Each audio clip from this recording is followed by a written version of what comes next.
Hello, हाय, नमस्ते, सत श्री अकाल, जय माता दी। कैसे हैं आप सब लोग। तो जैसा कि मैंने अपनी प्रीवियस वीडियो में आपसे कहा था कि मैं अपनी नेक्स्ट वीडियो में ट्विन फ्लेम से रिलेटेड कुछ और तथ्यों को लेकर आऊँगी। तो चलिए आज हम बात करते हैं ट्विन फ्लेम्स के कुछ स्टेजेस के बारे में। ट्विन फ्लेम जर्नी में DF के यानी कि डिवाइन फेमिनाइन के स्टेजेस के बारे में। आखिर डिवाइन फेमिनाइन कब जान पाती है कि वह खुद एक डिवाइन फेमिनाइन है और एक ट्विन फ्लेम जर्नी पर है। चलिए इसको जानते हैं।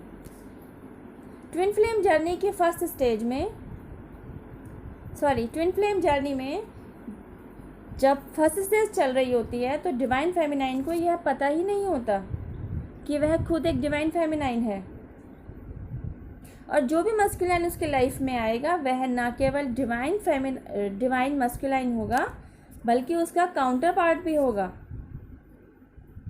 मैनिफेस्टेशन पावर क्या होती है, ये पावर उसमें किस हद तक है, मैनिफेस्ट कैसे किया जाता है, अभी तक उसे इसके बारे में कुछ भी नहीं पता। बचपन में खेल ही खेल में एंजल नंबर जैसे कि 11 11 22 22 वो ऐसे ही मैनिफेस्ट कर लेती है और उसके रिज़ल्ट में उसे ये नंबर दिखाई भी देने लगते हैं। वह खुश हो जाती है। उसको थोड़ी ना पता है कि उसने एक्चुअली ये नंबर उसे क्यों दिखाई दे रहे हैं, बिकॉज ऑफ हर मैनिफेस्टेशन। उसको नहीं पता, वो तो बस खुश हो जाती है कि उसने कुछ नंबर एज्यूम किए, उसको दिखाई दे रहे हैं,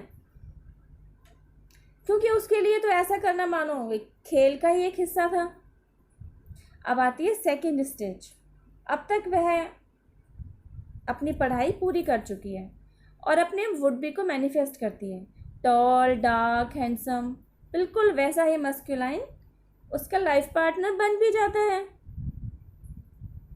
उसने सेकंड स्टेज पर आकर जो कुछ भी विश को मैनिफेस्ट किया था वह भी सच हो गई, लेकिन अभी तक भी उसे इस बात का इल्म नहीं था कि आखिर उसकी विशेस पूरी क्यों हो रही हैं।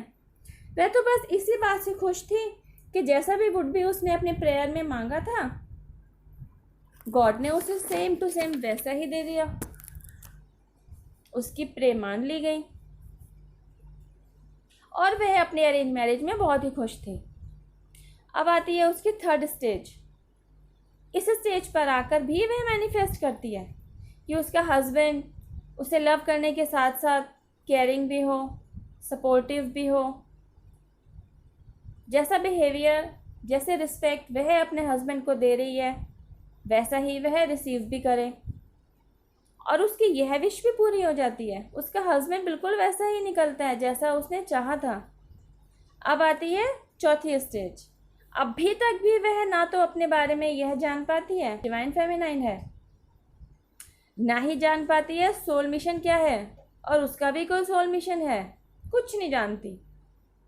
और इस स्टेज तक आते आते उसने काफ़ी स्ट्रगल कर लिया होता है अपने डिवाइन मस्कुलाइन के साथ,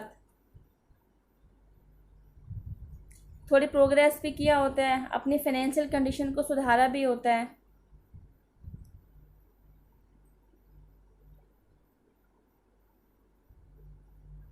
और इन सारी विशेष के पूरा होने में अपने को कोई क्रेडिट नहीं देती है, सारा क्रेडिट वह अपने मस्कुलाइन को ही देती है, उसकी मेहनत को ही देती है। और हाँ, इस बात के लिए ऊपर वाले का शुक्रिया अदा भी ज़रूर करती है। और अब आती है फिफ्थ स्टेज। इस स्टेज में आते आते न जाने कहाँ से उन दोनों की लाइफ में डिफरेंसेस शुरू हो जाते हैं।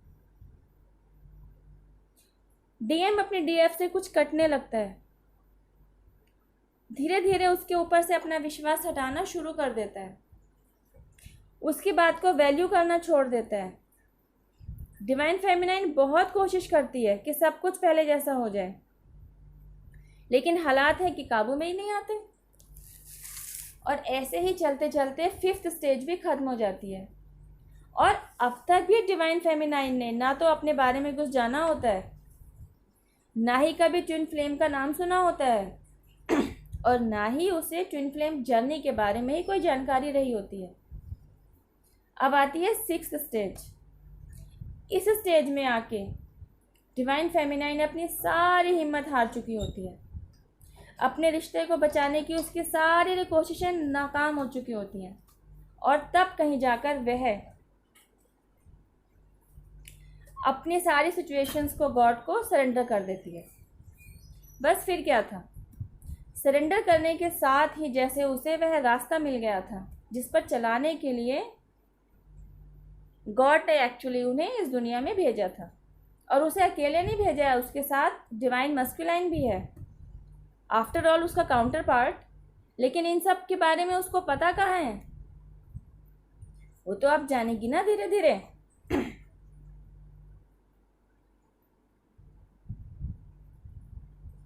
डिवाइन मस्कुलाइन द्वारा ही उसका हार्ट ब्रेक किया जाना, एक्चुअली डिवाइन फेमिनाइन का हार्ट ब्रेक किया जाना, डिवाइन फेमिनाइन और डिवाइन मस्कुलाइन को सेपरेशन पीरियड में डालना, ये सब कुछ डिवाइनली गाइडेड था। डिवाइन फेमिनाइन का जब सेपरेशन पीरियड चल रहा होता है, जब वह दिन रात बस गॉड से एक ही सवाल कर रही होती है, आखिर उसके साथ ऐसा क्यों हुआ, उसका इस दुनिया में आने का पर्पस भी है कुछ, वह क्यों आई है इस दुनिया में। बस तभी से उसे ट्विन फ्लेम्स की वीडियो के बारे में पता चलता है। वहाँ से उसे धीरे धीरे ट्विन फ्लेम्स के बारे में, सोलमेट्स के बारे में, कार्मिक अकाउंट क्या है, लाइफ पर्पस क्या है, सोल मिशन क्या है, और तो और ट्विन फ्लेम जर्नी क्या है, इन सब के बारे में पता चलता है। और 6 स्टेज पर आकर वह अवेकेंड होती है। उसे अपने बारे में पता चलता है कि वह एक डिवाइन फेमिनाइन है और उसका हबी भी एक नॉर्मल मस्कुलाइन नहीं है बल्कि डिवाइन मस्कुलाइन है, और वे दोनों ही ट्विन फ्लेम जर्नी पर हैं। अब आती है 7th स्टेज। इस स्टेज पर क्योंकि डिवाइन फेमिनाइन अब तक फुल अवेकेंड है और वह अपने इनर वर्क पर भी ध्यान दे रही है और विश करती है कि उसका डिवाइन मस्कुलाइन भी जल्दी से फुल अवेकेंड हो जाए। अपनी तरफ से थोड़ा थोड़ा समझाने की कोशिश भी करती है, लेकिन डिवाइन मस्कुलाइन है कि कुछ समझ ही नहीं आता। अब आप सर्टेनली किसी को बैठा के आप स्टोरी जैसा कुछ बताएं तो वो उसको स्टोरी जैसा ही एज्यूम करेगा ना, उसको अपने ऊपर अप्लाई होता हुआ तो नहीं समझ सकता। बस सिमिलरली अभी डिवाइन मस्कुलाइन अनअवेकेंड है, उसे कुछ नहीं पता है। डिवाइन फेमिनाइन की बातों को सुन तो रहा है वो, लेकिन समझना नहीं चाह रहा।